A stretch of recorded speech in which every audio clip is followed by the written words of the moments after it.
2025년 7월 26일 하나님 나라 2PM 토요 줌 모임을 시작하겠습니다. 우리 오늘 여름 집회 마지막 토요 줌 모임입니다.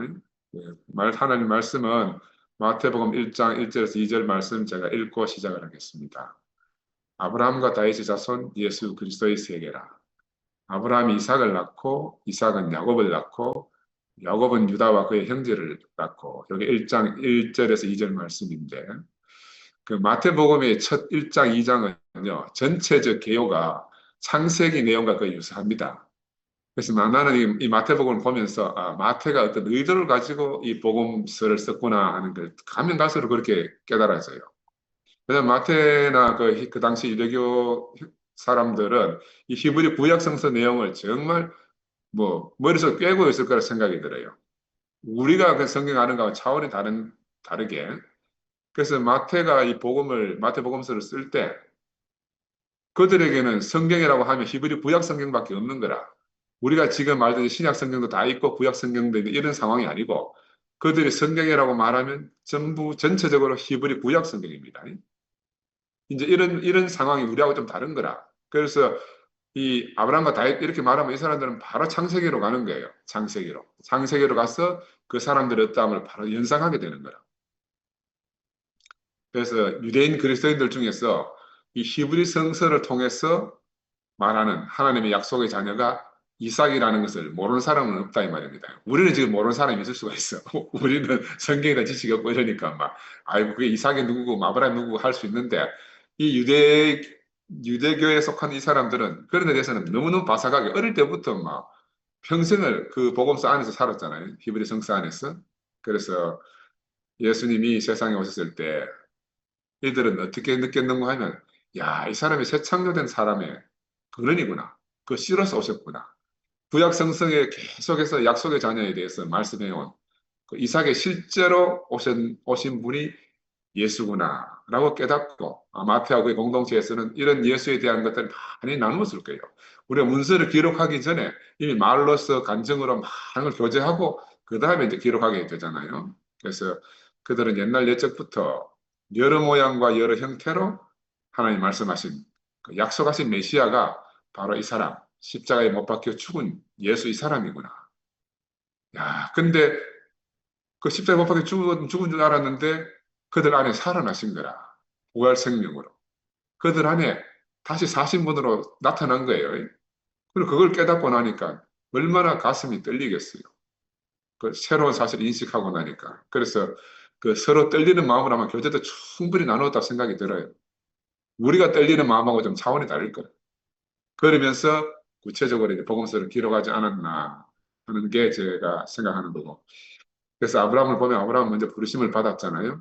그리고 하나님이 선물로 이삭을 주셔서 이삭을 받았습니다. 그리고 아들을 선물로 주시고 난 다음에 하신 말씀이 정한 땅에서 살아야 된다. 어떤 땅, 하나님이 지정한 곳에 살아야 된다.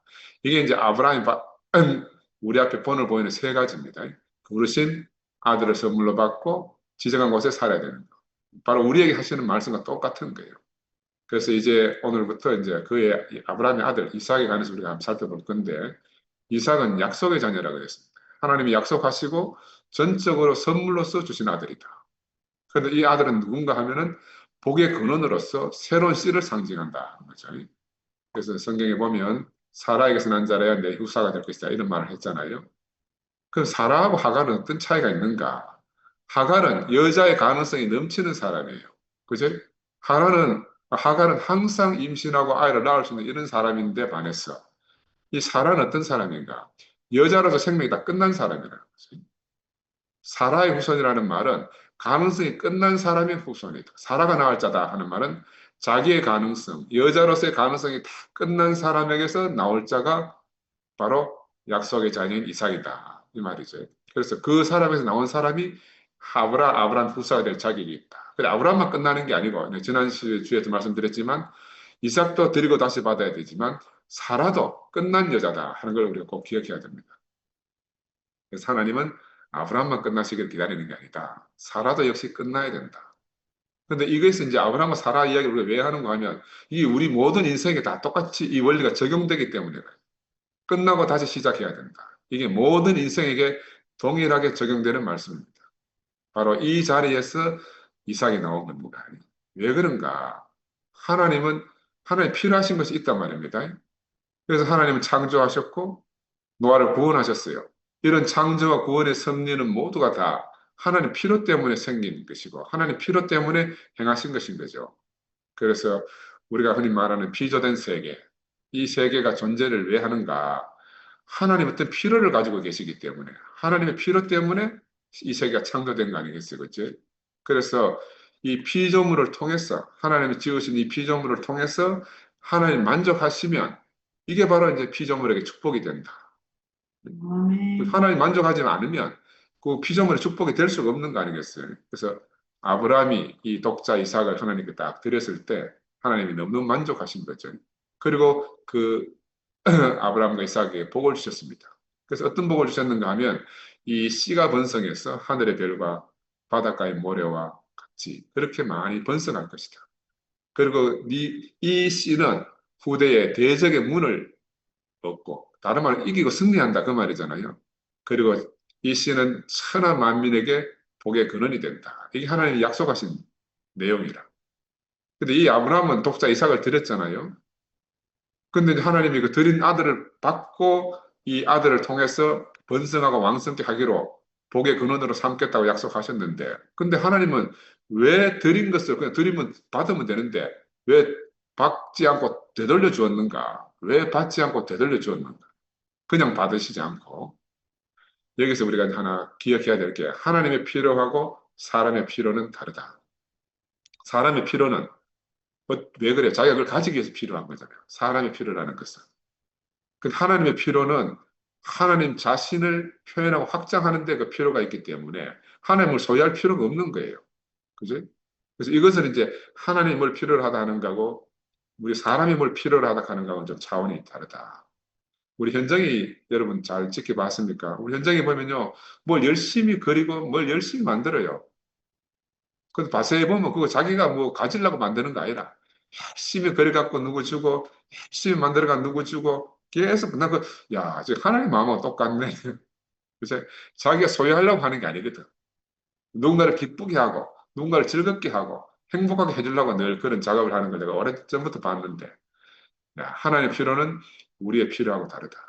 그런데 받고 돌려줄 건데 왜 번제로 드리라 하셨는가? 번제로 받으면 하나님이 그 받은 번제를 통해서 그 번제와 하나됨으로 말미암아 이제 되돌려 주면은 그 되돌려 받는 그 번제물은 그 옛날의 번제물이 아니다 말. 하나님과 하나된 번제물이라. 그러니까 하나님께 드려진 것은 무엇인지 간에 하나님과 동일시가 되는. 하나님이 받고 하나님의 번제물과 하나가 됐기 때문에.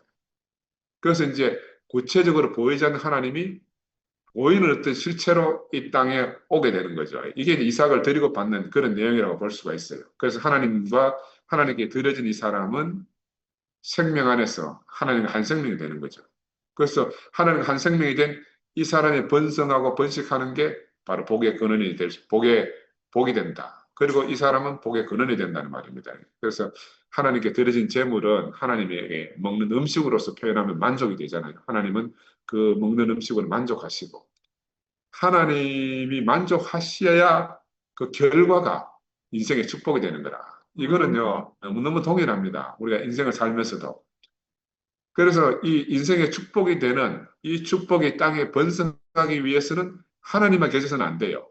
실체가 있어야 되는데, 하나님과 하나 된 그 실체인 사람이 있어야 되는 거라. 구체적인 사람이 필요하기 때문에 이삭을 번제물로 드리라 하신 거죠. 그래서 왜 하나님 만족하면 인생의 축복이 되나? 이거 멀리 볼 것은 우리 집을 보면요. 우리 집에는 우리 황복순 자매가 만족이 돼야 우리 집에 안식과 축복이 임해. 아멘. 자매는 하잖아요. 우리 집에는 황복순 자매가 안식이 되고 안 하면 만족이 안 되면 우리 집에 축복이 사라져. 근데 이걸 자세히 보면요. 하나 옛날에 이래 목사님 말씀 많이 하시는데 가장 약한 자가 만족해야 된다. 이 비밀은 무슨 비밀이냐 하면 가장 약한 자가 만족해야 된다. 우리 교회는 보면 우리 지영이가 만족해야 우리 교회가 다 안식하는 거야. 다 복 가운데 가게 되고. 그러면서 목사님 옛날에 선진국은 바로 장애 아들과 병든 자들과 약자들이 대우받는 게 선진국이다. 하나님 나라 마찬가지다. 그런데 하나님은 사실은 강한 분이 아니에요. 겉으로 볼 때는 하나님 능력 있고 뭐 강하고 이럴 것 같지만 이건 우리 생각이라. 하나님은 바로 약하고 약한 자식 분이시다. 근데 우리는 고장이 나 있기 때문에 우리는 고장난 인간이기 때문에 하나님은 그렇게 강하고 힘있고 능력 있고 이렇게 늘 상상을 하잖아요. 저는 하나님은 연약하시다. 왜냐하면 예수의 아버지 하나님 우리가 봤잖아요. 예수가 십자가에 달렸을 때 하나님은 무력하게 보였어요. 그리고 예수가 고통받을 때 하나님 함께 고통받는 그런 분으로 드러난 거라. 예수를 통해서 구체적으로 하나님의 실제가 어떤 분인가를 드러났습니다. 우리가 알던 전지전능하고 무소부재하고 뭔지 마음대로 하신 하나님인 줄 알았는데 그런 하나님의 모습하고 전혀 다른 거예요. 너무너무 다른 모습을 드러났어요. 그래서 우리 인생도 우리 인생의 관계들, 사람들 관계도 마찬가지입니다. 내 앞에 있는 지극히 작은 형제 자매들에게 우리가 드려지고 그 형제 자매가 만족하게 되면 그게 바로 축복의 시작이 돼요. 아멘. 그래서 우리가 교회 안에서 몸으로 함께 사는 비밀이 여기에 있습니다.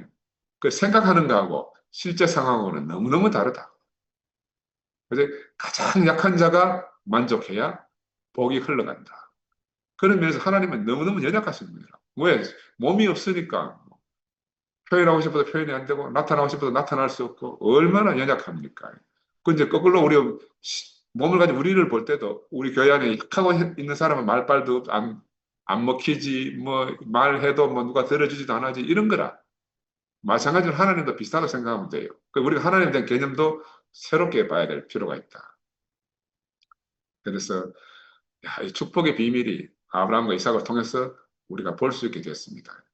하나님이 사람을 지으시고 심히 만족하셨을 때 뭐라고 하셨는가? 그 지으신 사람에게 복을 주신 장면이 창세기 2장에 나오잖아요. 그러니까 우리는 우리 자신이 스스로 만족하도록 지어진 피조물이 아니에요. 우리는 자세히 보면요. 내 앞에 있는 상대를 만족해 하도록 우리가 지어졌어요. 아멘. 그런데 상대가 만족이 되는 그 만족으로 인해서 내 존재도 만족이 되는 거라. 이게 절대적 비밀입니다. 그 사람들은 이걸 모르고 속아서 사는 거다. 내가 만족해야 영원한 만족이 되는 줄 아는데 실제는 우리가 살아보면 상대가 만족해야 그 만족을 통해서 나도 만족이 된다. 아멘. 나도 복을 받는다. 성경은 하나님을 만족해 할 자가 인생이다. 근데 이게 성경은 하나님을 만족하게 할 자로 인생이라고 이렇게 말해놨단 말입니다. 근데 이거 실제 상황으로 딱 바꾸어 보면은 하나님이란 존재의 실제는 우리가 사람을 통하지 않으면 경험할 수가 없잖아요. 그러니까 보이지 않는 하나님을 우리가 보이는 형제를 통해서 경험해 가는 거라. 그러니까 하나님을 만족한다는 말은 곧 내 앞에 있는 형제 자매를 만족한다는 말이에요. 그러면 하나님 만족과 내 만족이 동시에 이루어지는 거라. 그래서 우리가 사람을 통해서 경험한다 하는 것은 이게 너무너무 놀라운 겁니다. 우리는 바로 그 아브라함 안에서, 이삭 안에서, 야곱 안에서 이 사람들을 다루신 하나님을 구체적으로 보게 되잖아요. 하나님하고 아브라함이 없고 이삭이 없고 야곱이 없으면 우리는 하나님을 전혀 알 수가 없어요. 알 수가 없어. 하나님 어떤 존재인지. 그래서 이 하나님 주신 복은 노아를 거쳐서 아브라함에게까지 도달했습니다. 그죠? 이후에 예수에게 와서 구체적으로 열매가 맺어졌잖아요. 지금은 교회 안에서 번성하고 있는 겁니다. 예수에게서 맺어진 그 생명의 열매가 지금 오늘 교회 안에서 한없이 확장되고 번식하고 번성하는 거예요. 그러니까 이 교회는 하나님께 드려지고 돌려받은 바로 그 생명으로 몸이 건축되고 이 몸이 건축된 몸을 가지고 하나님을 만족해 하는 겁니다. 우리의 존재 이유가 바로 거기에 있는 거죠. 근데 실제로 하나님 만족하는지 안 하는지 우리가 알 수가 없잖아요. 형제 자매들이 만족하는 걸 보면 하나님 만족하시는구나. 우리가 이렇게 아는 거라. 그러니까 하나님 개념하고 우리가 몸으로 사는 형제 자매들하고 이걸 우리가 잘 이해를 해야 돼요. 왜 이 성경을 쓴 저자들이 하나님의 개념을 우리 앞에 둬가지고 우리로 하여금 그리스도의 몸으로 살게 했는가. 이걸 깨달으면 정말 우리 인생이 너무너무 활짝 열리게 됩니다. 그래서 집에서 길리운 종 엘리에셀, 아브라함이 이 사람을 아들로 삼고 안 된다 그랬잖아요. 씨가 다르기 때문에. 그래서 후사가 될 수 없었어요. 이스마엘은 하나님의 뜻이 있지만 아브라함의 능력도 섞여서 나온 것이기 때문에 후사가 되지 못한 잡종 후사가 될 수가 없어요. 잡종 후사가 될 수 있는 거 알잖아요. 왜? 말하고 당나귀 하고, 앞말하고 숫 당나귀 하고, 교잡종이 노새잖아요. 노새는 힘이 좋아가지고 노새를 만들어갖고 짐도 많이 싣고 일을 많이 부리는데 노새는 그 다음 후손을 낳을 수가 없는 거라. 이게 왜 의학적으로 왜 그런가 하면요. 말은 염색색수가 64개고 당나귀는 62개라. 64개하고 62개가 만나가지고 하면 63개짜리의 노새가 나와. 근데 이 홀수는 후손을 낳을 수가 없어. 홀수는. 그래서 노새가 이제 후사가 없는 거예요. 그래서 성경에 오직 사라에게서 낳은 자 이삭만 후사가 된다. 그 말입니다. 이삭은 사라에서 낳기 때문에. 여자로서 이미 끝난 사람에게서 나왔다 이 말이에요. 아브라함이 후사가 되게 적합한 거라. 여자에서 끝난 여자에서 나왔다는 말은 나올 수 없는 것이 나왔다는 말이고 불가능한 것이 가능하게 됐다 그 말이잖아요. 그러니까 이건 다른 말로 하면 하나님이 주셔서 얻은 아들이죠. 다른 말로 하면. 그래서 이 사람에게서 나온 사람이 아브라함 후사가 되게 적합한 사람이다. 아브라함이 양피를 베어버린 후에 그 할례를 행한 후에 태어났기 때문에 이미 그 이삭은 태어날 때부터 하나님 받으시기에 적합한 사람으로 태어난 거죠. 우리도 바로 이런 아브라함과 이삭의 과정을 거쳐서 사람과 하나님에게 공동 만족하는 만족을 시켜주는 그런 사람으로 살게 된 거예요. 그 현실 안에서는 우리가 사람이 만족하는 걸 봅니다. 현실 안에서는. 근데 구체적으로는 하나님 만족하시는 거예요. 바로 이러한 사람이 이 땅 위에 번성해서 확장되고 나라가 되는 것이 하나님의 이제 계획이라고 하잖아요. 그래서 하나님 계획은 바로 이러한 씨를 하나님께 드려지고 받은 이 생명, 하나님과 하나 된 이 생명의 씨가 온 땅에 충만하게 되는 게 바로 하나님의 뜻이고, 예수는 바로 이러한 새로운 씨로서 오신 하나님의 첫 열매다. 우리가 이렇게 말씀드릴 수가 있습니다. 그래서 이 예수도 이삭과 똑같이 먼저 하나님께 번제로 드려졌고, 그 후에 부활 생명으로 제자들과 우리에게 오셔가지고 지금 이제 이렇게 번성하는 생명의 첫 열매가 되셨다는 거죠. 그래서 이 이삭은 오실자 예수의 표상이다. 그래서 이삭은 이스라엘의 씨가 된 사람, 예수는 오늘날 교회의 씨가 된 사람이죠. 오늘 그리스도의 몸의 씨가 된 사람 아니겠어요?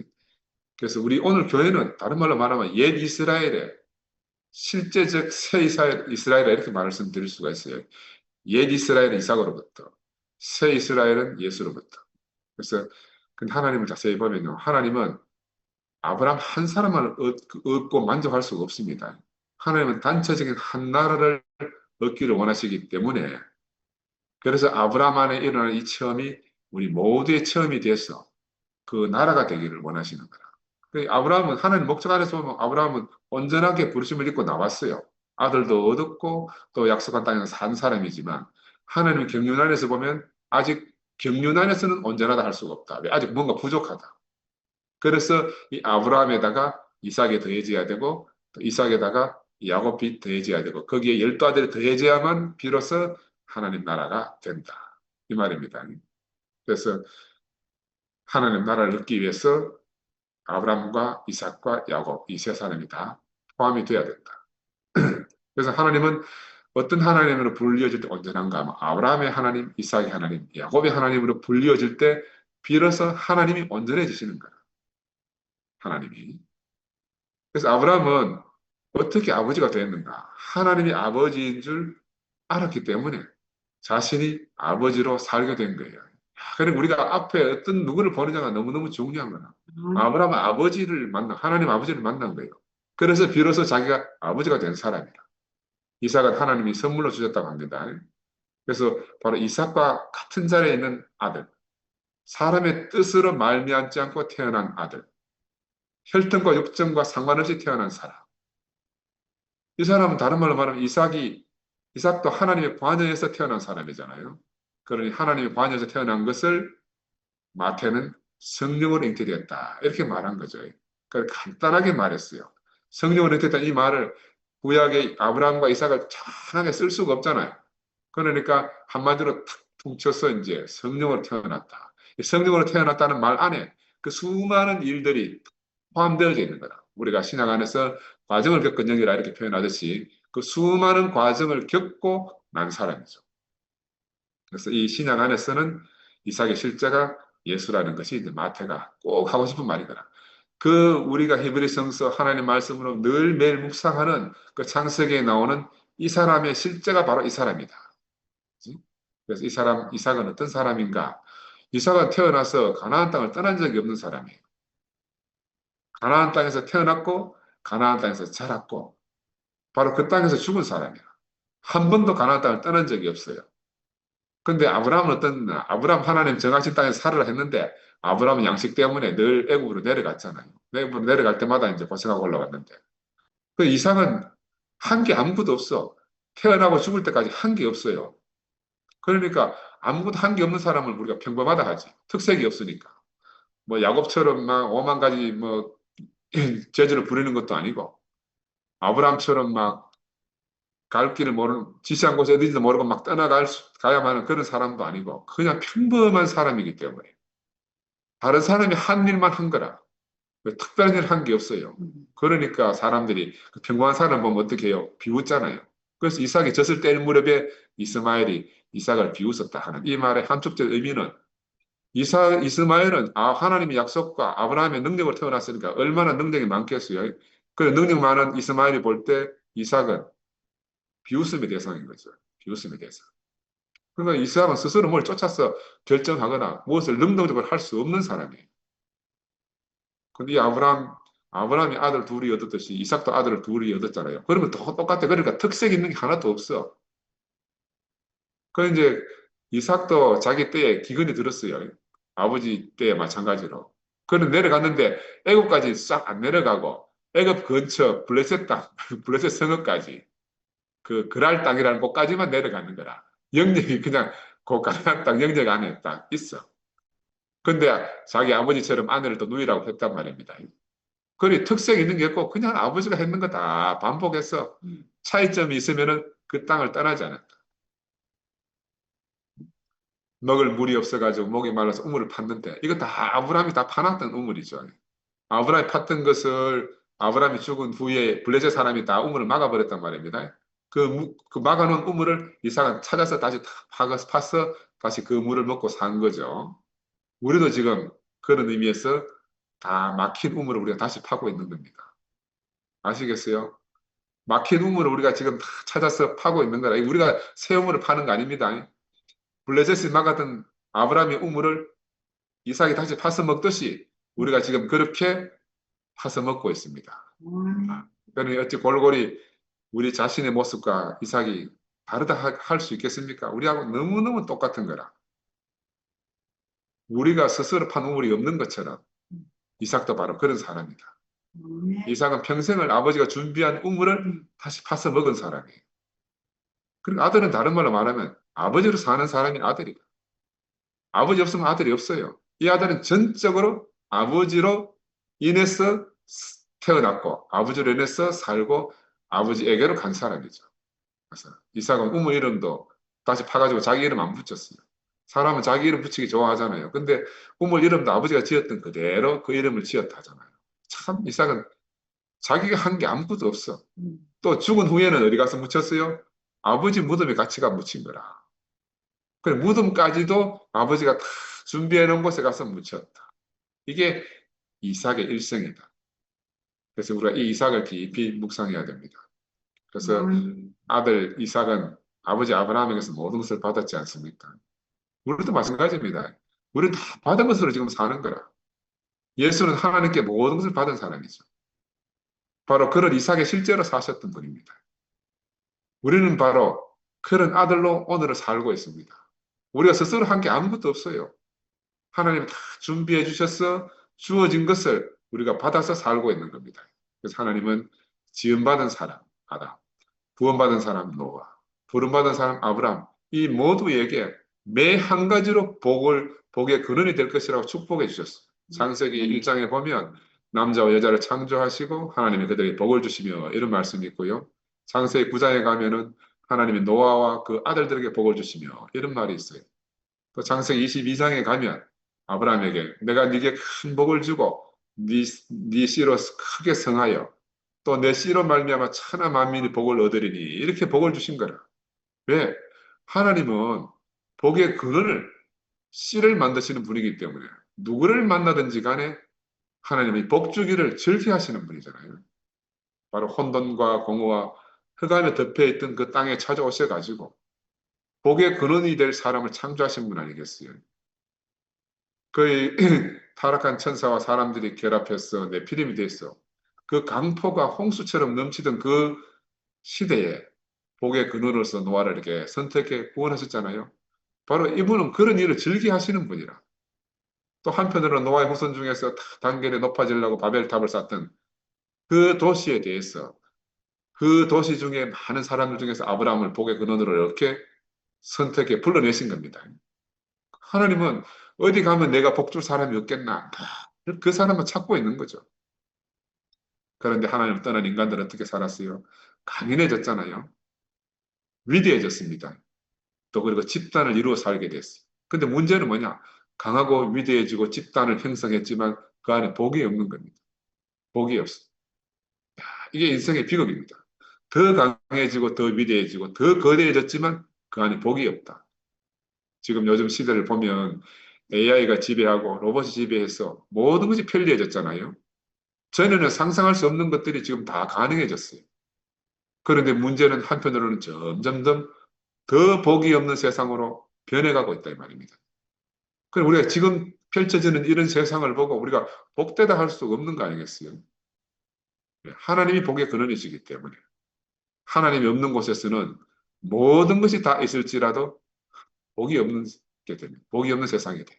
집도 있고 정원도 있고 가구가 구비되어 있어도 사람이 살지 않으면 흉가가 되잖아요. 집에 사람이 안 살면 그 집은 온기가 다 사라지거든. 사람이 살면은 아무리 허름한 집안이라도 집 안에 들어가면 따뜻한 온기가 흐르잖아요. 사람이 살지 않는 집은 생명의 기운이 사라지게 됩니다. 우리 앞에 이제 우리 앞집에 명수가 살던 이사 가고 난 집, 지금 나는 저 건너가 보지 못했는데 명수가 살 때는 여기 있어도 그냥 온기가 이렇게 느껴지잖아. 근데 지금은 그게 사라진 거야.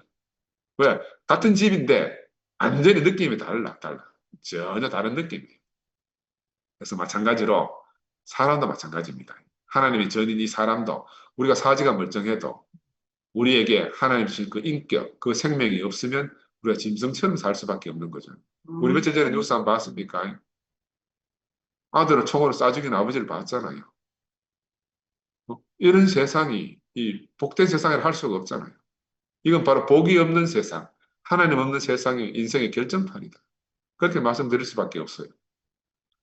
우리 병원에 가면요, 사지가 멀쩡한데 치매가 심한 사람이 있어요. 이런 불감당해라.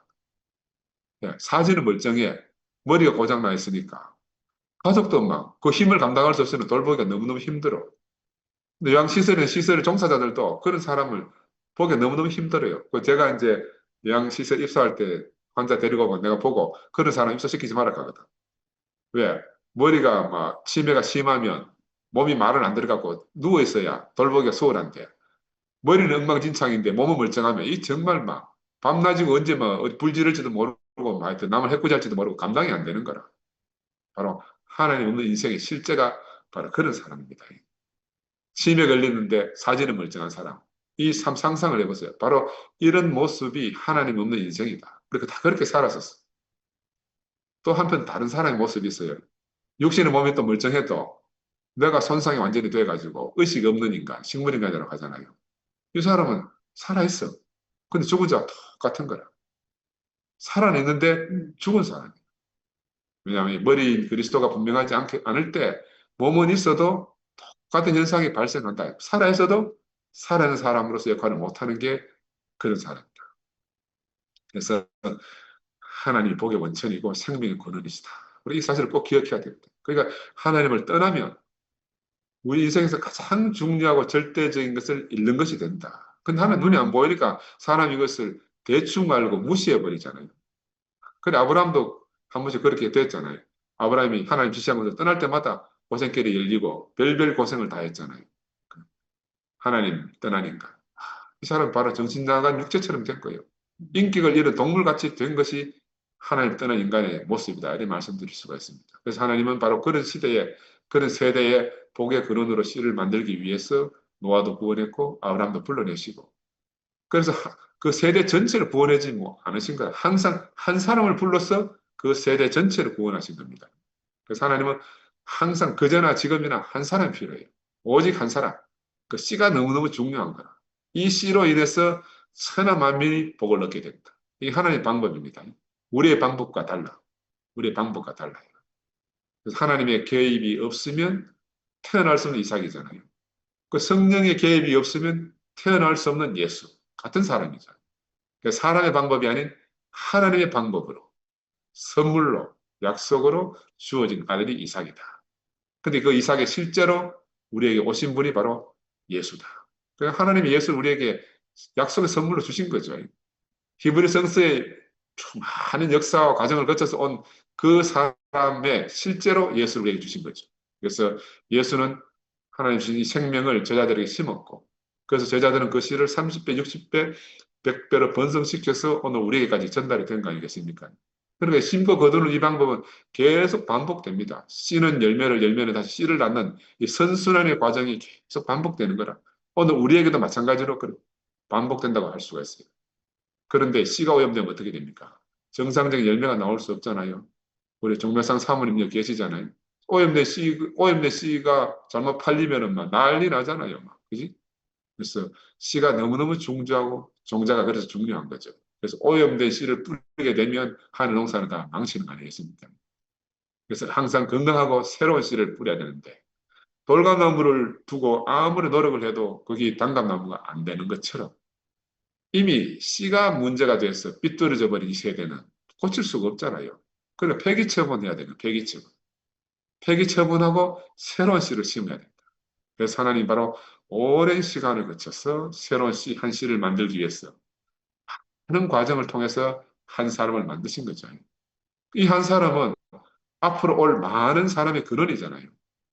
그 앞으로 올 사람은 바로 이 씨의 씨만큼 되는 거죠. 이 씨만큼.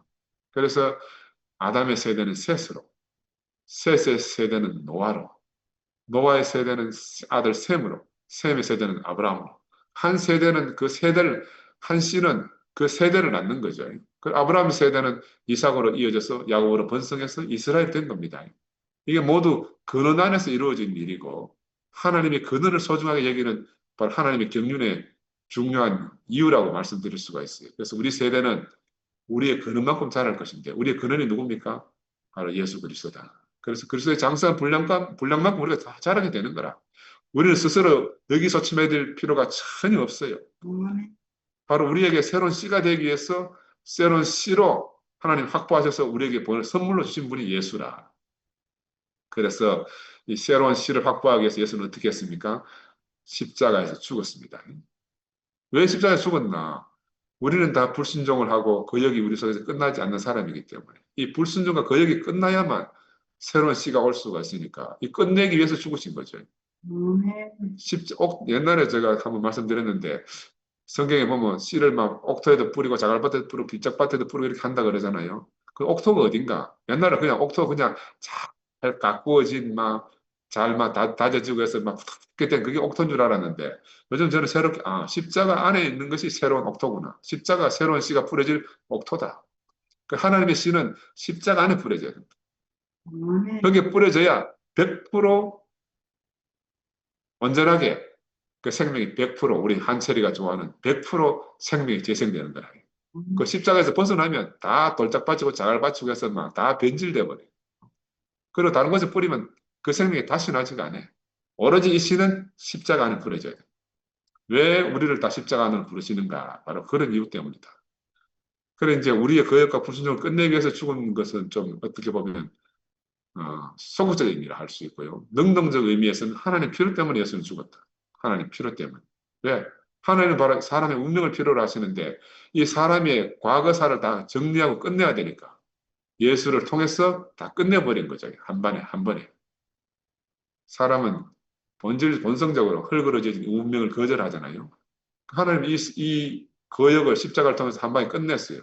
또 다른 한편으로는 하나님은 바로 십자가를 통해서 끝난 그 사람이 절대적으로 필요하기 때문에 하나님 필요 안에서도 십자가가 절대적으로 필요한 거라. 그래서 참 사람이 필요하신 하나님. 그래서 우리가 인생을 통해서 많은 과정을 겪잖아요. 근데 이것이 다 하나님 필요 안에서 보면요. 모든 것이 복으로 해석돼요. 이게 신기해요.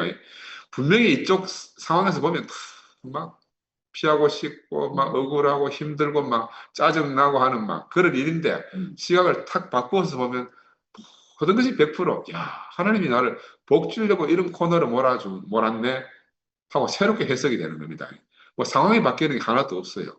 우리의 인식이 바뀌어야 되는 거예요. 어떻게 바뀌어요? 십자가 안에서 보면 우리의 인식이 완전히 새롭게 됩니다. 씨를 가진 농부는 흙을 필요로 합니다.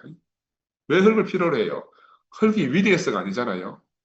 흙이 위대해서 하나님 흙을 필요로 한 게 아니라 씨가 자신의 뜻대로 열매를 맺을 수 있는 옥토이기 때문에 그래서 생명을 마음껏 펼칠 수 있는 장소가 흙이기 때문에 그래서 흙을 필요로 하고 우리를 필요로 하시는 거죠.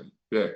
씨가 명령하는 대로 흙은 씨의 열매를 낸다. 명령하는 대로 내는 겁니다. 창세기 나와 있잖아요. 창세기 1장 11절 12절에 한번 읽어볼게요. 하나님이 가라사대 땅은 풀과 씨 맺는 채사와 각기 종류대로 씨 가진 열매 맺는 과목을 내라 하심에 그대로 어때요? 그 흙은 뭐냐면 하나님이 명하는 대로 씨 뿌린 대로 나는 게 흙이라. 그래서 하나님이 우리를 필요로 하시는 거예요. 그죠? 하나님은 자신의 생명을 키우고 확장시킬 그 대상으로 위대한 사람이 필요한 게 아니고 하나님의 생명이 자유롭게 살아날 수 있는 뿌린 대로 거둘 수 있는 흙과 같은 그런 운명을 필요로 하기 때문에 흙과 같은 운명이 되기 위해서 이 거역한 아담의 본성이 끝나야 되고 끝나려고 하니까 십자가 필요한 거죠. 하나님의 소극적인 측면과 적극적인 측면이 다 반영된 게 십자가다. 이삭을 살펴보면 이삭은 뭐 끝낼 거역도 없어요. 이삭은 죄 때문에 모리아산에 간 게 아니라 순수하게 하나님의 필요 때문에 하나님 드리라 해서 드려진 거잖아요. 근데 한편으로 예수는 우리 로마서에 바울이 그렇게 말했잖아요. 예수는 우리의 범죄함을 위해서 내어줌이 되었다. 또한 우리를 의롭다 하심을 위해서 살아나셨다. 이렇게 기록되어 있지. 우리 죄 때문에 예수는 갔다고 되어 있어요. 이게 소극적인 면이라. 우리의 죄 때문에 가신 거는. 근데 적극적인 면은 하나님 필요 때문에 가신 거죠. 그래서 이삭은 하나님의 필요 때문에 들어진 사람이지만 이거 예수의 십자가의 적극적인 면과 이삭은 동일해요. 그래서 두 가지 의미가 있는 것도 우리가 꼭 기억하고 우리가 십자가 안에서 우리 인생이 발견돼야 우리 안에 그 모든 거역이 사라집니다.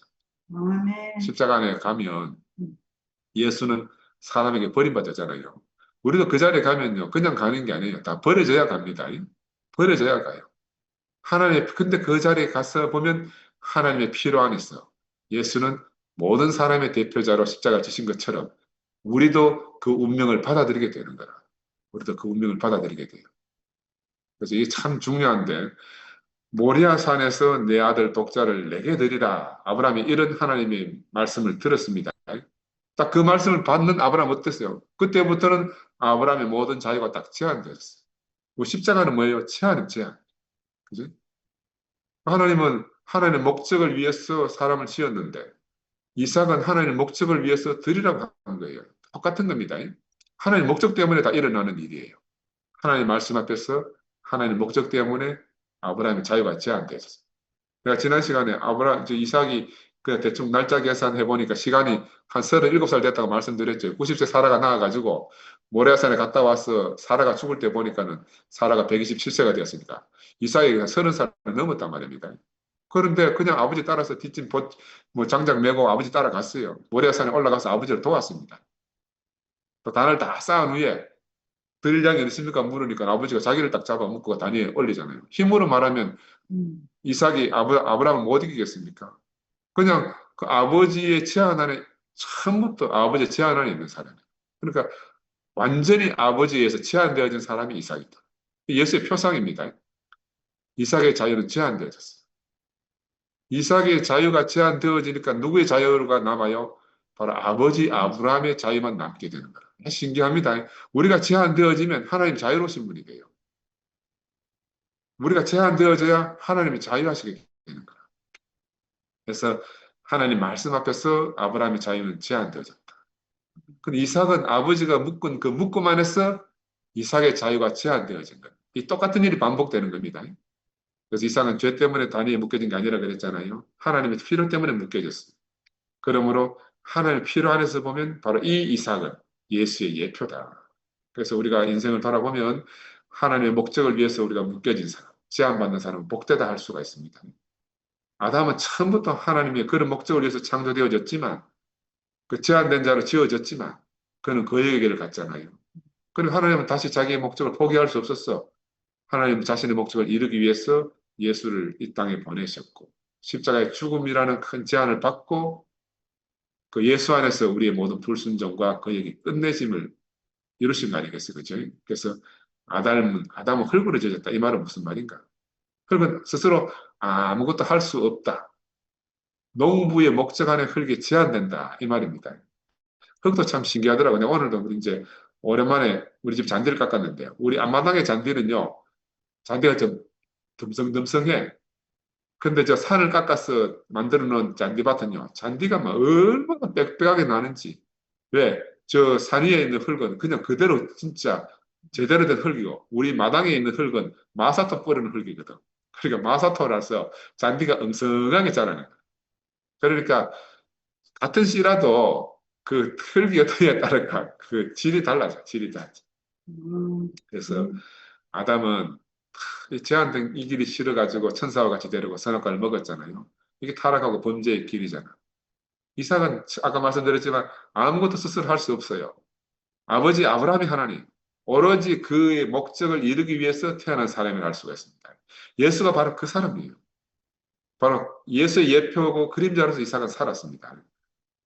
우리가 바로 그런 사람으로 살도록 우리를 예수 안으로 부르신 거라. 제가 그 말씀을 드리려고 하는 거예요. 집에서 키운 종, 엘리에셀은 하나님 인정하지 않습니다. 종이기 때문에 씨가 달랐어. 하나님의 뜻과 아브라함의 의가 섞인 이스마엘도 거절이 되었어요. 잡종이 되기 때문에 후사를 낳을 수가 없어요. 근데 이삭은 아브라함이 할례받고 양피를 제거한 후에 태어났어. 처음부터 하나님의 표에 합당한 사람을 태어났습니다. 그렇지만 하나님께 드려져야 되는 거예요. 하나님이 기뻐하시는 제물로 확인되어져야 되죠. 우리도 그 이삭 안에서 하나님이 기뻐하시는 제물로 드려질 사람으로 하나님이 우리를 불러내신 거죠. 아멘. 얼마나 감사해요.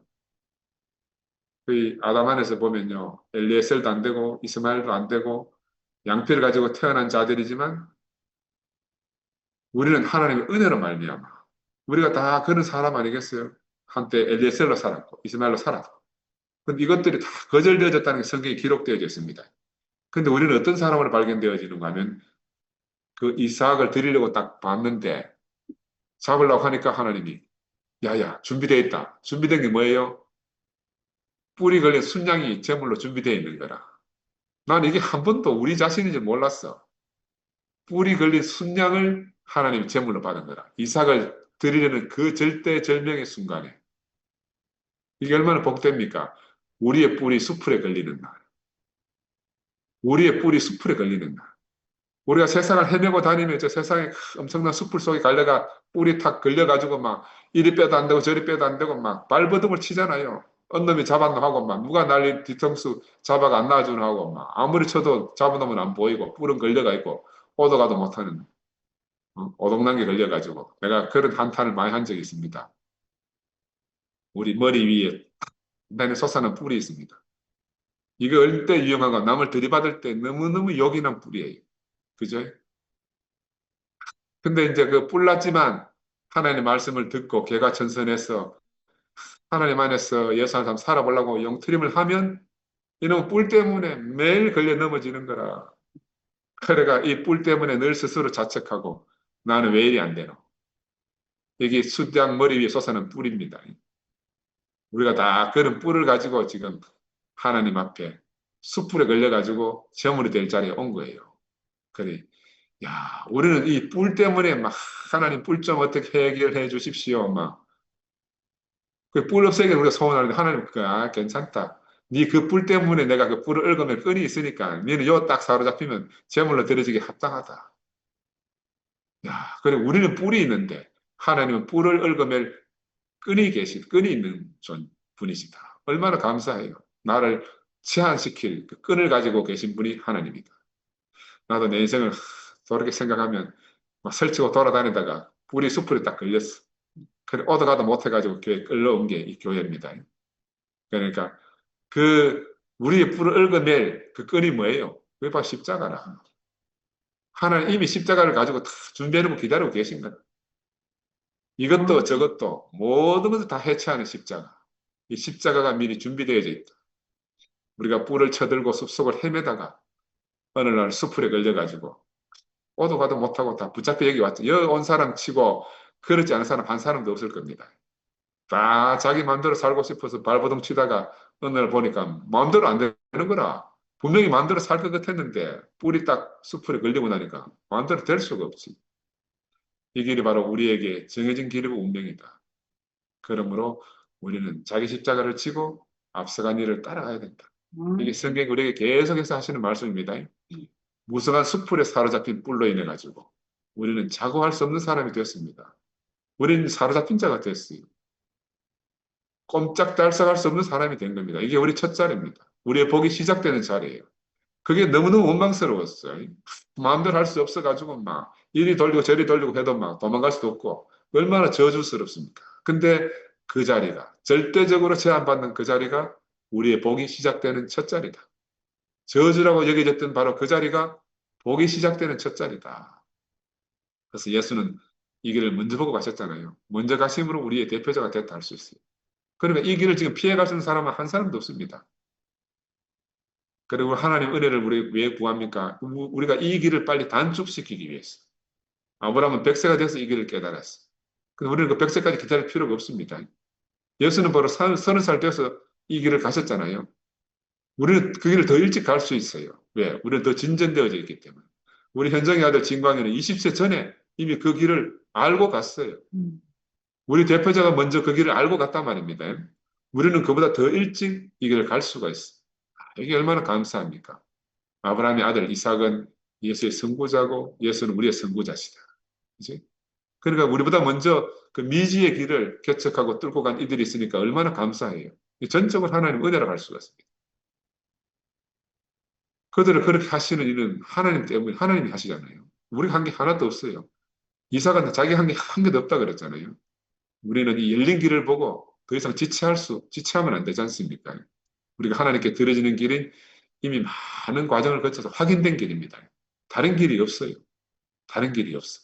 그래서 아브라함과 이삭은 여러 과정을 거쳐서 하나님 단에 들어졌지만 예수는 단번에 들어졌다. 이런 말이 왜 있습니까? 우리의 길을 단축시켜 주기 위해서. 우리 예수 안에 있으면 예수의 십자가 안에 있으면 이 길이 너무너무 한 번에 단축되는 거다. 단숨에 될 수 있고 순간으로 될 수 있다는 겁니다. 그래서 우리는 하나님께 바로 그 길을 단축해 주시도록 은혜를 구해야 된다. 그런데 사람 중에 예수보다 더 존귀한 사람이 없잖아요. 하나님을 절대적으로 만족시켜준 사람이 예수 말고 누가 있겠습니까? 그러니까 절대적으로 만족했으니까 절대적인 축복을 다 받은 분이고 우리의 복의 근원이 되신 분이죠. 하나님은 아브라함을 불러놓고도 이 아브라함을 시험하셨잖아요. 영원한 축복을 놓고 시험한 겁니다. 하나님 우리를 시험한다는 말은 영원한 축복을 놓고 시험하시는 거야. 그리고 우리가 하나님의 은혜를 힘입어 가지고 하나님이 우리를 시험장에 부르시면 즉시 나서서 살 준비가 돼야 되는 거죠. 왜? 그 시험장은 우리를 거꾸로 뜨리기 위해 있는 시험장이 아니고 영광스러운 복을 주시기 위한 시험장이다 이 말이죠. 그러니까 우리가 주실 자를 넉넉히 받아야 될 그런 마음의 준비를 늘 하고 살아야 된다. 그러니까 바로 이 자리는 어떤 자리가 하면 우리에게는 축복이 오는 자리고 사탄에게는 저주가 가는 그런 자리다. 하나님은 원수의 목전에서 상을 베푸시기를 즐겨하시는 분이라 했어요. 원수의 목전에서 우리를 시험하시고 계십니다. 그래서 바로 이 시험장으로 부름받은 사람들은 복된 사람이다. 우리가 바로 그런 사람들이고요. 예수의 십자가가 바로 그 시험장이다. 완전한 복은 하나님 주신 완전한 복의 근원은 예수로부터 시작됐다 말씀드릴 수가 있어요. 이 완전한 씨가 왜 완전한 씨입니까? 사탄을 멸하고 이기는 씨이기 때문이거든요. 사탄을 정복하지 못한 씨는 완전하다 할 수가 없잖아요. 씨가 완전하지 못하면 다시 함정에 빠지는 거죠. 그래서 우리 세대는 예수를 말미암은 세대가 됐어요. 그러니까 우리가 받은 이 씨는 반드시 사탄을 멸하는 생명을 우리가 받은 거죠. 근데 멸하는 씨를 받지 못한 사람들의 어떠함을 우리가 보고 있어요, 지금. 사탄을 정복할 유일한 무기는 십자가입니다. 십자가. 노아는 왜 실패했어요? 자기 안식에 너무 취해가지고. 자기 아들 함을 실족시켰잖아요. 아버지를 부끄럽게 얘기했기 때문에. 그래서 이 노아는 완전한 씨가 되지 못했습니다. 그런데 아브라함은 오랫동안 하나님의 다루심을 잊고 이삭을 얻고 이 이삭은 모리아산에 하나님께 드려져서 이스라엘의 근원이 됐어.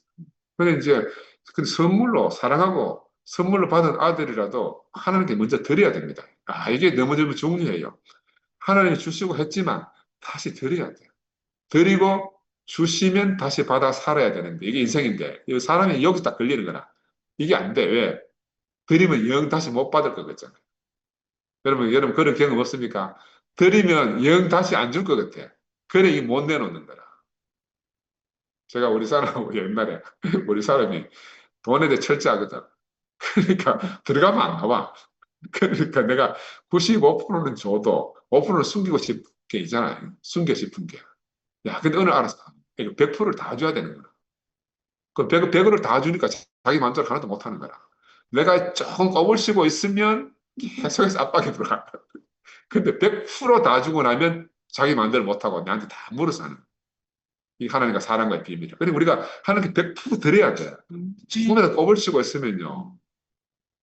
매일 뒷북치는 거야. 우리 그런 사람 알잖아요. 구뭐뭐식이라고. 어?